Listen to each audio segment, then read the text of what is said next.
এর আগেও একবার ইরানের উপরে অ্যাটাক করছিল, তখন অল্প সময়টা স্থগিত হয়েছিল, কিন্তু এইবার যে আক্রমণটা আমাদের সর্বোচ্চ ইসলামিক নেতা আয়াতুল্লাহ আল খামিনিকে ওনারা খুন করছেন, এটা আমরা তীব্র নিন্দা জানাচ্ছি। যে মুসলমানরা যদি আসলে এক হয়, হুঙ্কার মারে, তাহলে নেতানিয়াহু এবং এই ট্রাম্প এরা আসলে রাজনীতি করতে পারবে না। যে কোনো সমাজের উপরে আক্রমণ আসবে। মুসলমানরা আসলে জাগবে, রমজান মাস, কোরআন নাজিলের মাস, ইনশাআল্লাহ সব মুসলমান ঐক্যবদ্ধ হয়ে এর প্রতিবাদ করবে।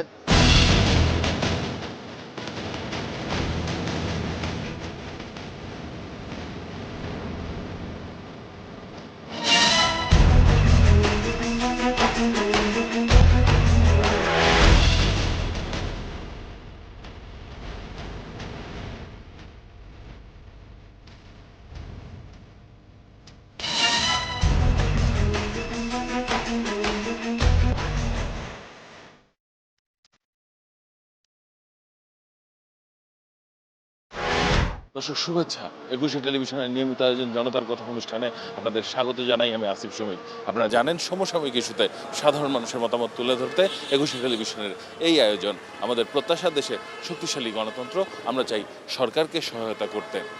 দর্শক, ইরানের উপর হামলা চালিয়েছে আমেরিকা এবং ইসরায়েল, একই সঙ্গে ইরানও পাল্টা জবাব দিচ্ছে। মূলত বিশ্ব রাজনীতির এই বিষয়টি সাধারণ মানুষ কিভাবে দেখেন জেনে নেব তাদের কাছ থেকেই।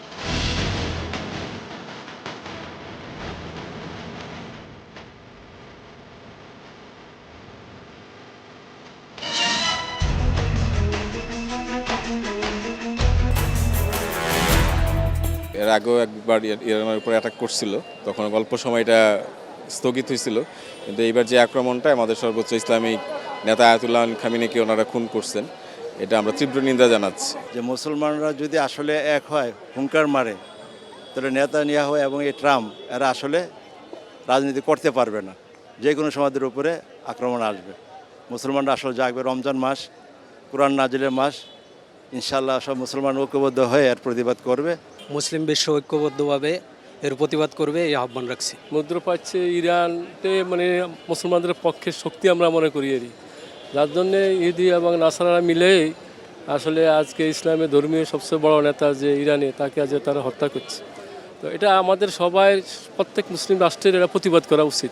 আমি চাই যে এই পৃথিবীতে কোনো হিংসা, হানাহানি, কাটাকাটি এগুলো না থাক। হ্যাঁ, প্রত্যেক ধর্মই তার নিজস্ব সত্তা বজায় থাকবে, এটাই আমরা চাই। যদি ইরানের মতো আর ৫টা-১০টা দেশ থাকতো মুসলিম বিশ্বে, আমেরিকা, ইহুদি লবি এই ধরনের আক্রমণের সুযোগ পেত না।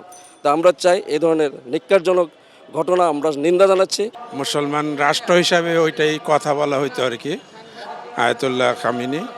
এখন ওইটারে যদি ধ্বংস করতে পারে আমেরিকায়, মোটামুটি আর মুসলমানের ভিতরে আর নাই। মিডল ইস্টে আমরা দেখছি প্রায় সব কয়টি দেশে এক ধরনের উপনিবেশ কলোনি তারা স্থাপন করছে। সেনাঘাঁটি স্থাপনের মধ্য দিয়ে এক ধরনের কলোনি স্থাপন করে রাখছে, এবং সেই জায়গায় ইরান একটু ব্যতিক্রম, যে মেরুদণ্ড সোজা করে দাঁড়ানোর চেষ্টা করছে, সেই জন্য তার উপরে সর্বগ্রাসীভাবে হামলা তারা চালাচ্ছে। মুসলমানের পক্ষে দাঁড়াইতো সৌদি, কাতার, আরব আমিরাত, তাহলে এ হামলার শিকার হইতে হইতো না। এটা নিন্দার ভাষা বাঙালি জাতি হিসেবে, মুসলিম জাতি হিসেবে আমার কাছে নাই। সবচেয়ে একটা খারাপ কাজ করছে সৌদি আরব, ওমান, কাতার, এসব দেশগুলোর মধ্যে তো মার্কিন ঘাঁটি দেওয়ার কথা না। এই বিশ্বাসঘাতকতার কারণে আজকে আয়াতুল্লাহ খামেনি শহীদ হয়েছেন। আমরা তার মাগফিরাত কামনা করি। জঘন্য লোক, ওরা তো ইহুদিদের পাও চটে।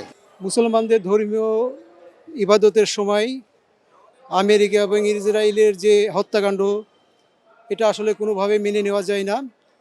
একজন মুসলমান হিসাবে আমি আল্লাহর কাছে ফরিয়াদ করি, আল্লাহ যেন তার গায়েবী মদদ দিয়ে তাকে ধ্বংস করে এবং মুসলমানদেরকে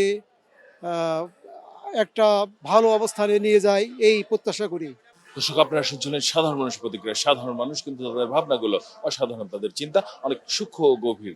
দর্শক, জনতার কথা দেখতে প্রতি শনি, রবি, মঙ্গল এবং বুধবার চোখ রাখুন ২১শে টেলিভিশনে। সঙ্গে থাকবো আমি আসিফ সুমিত।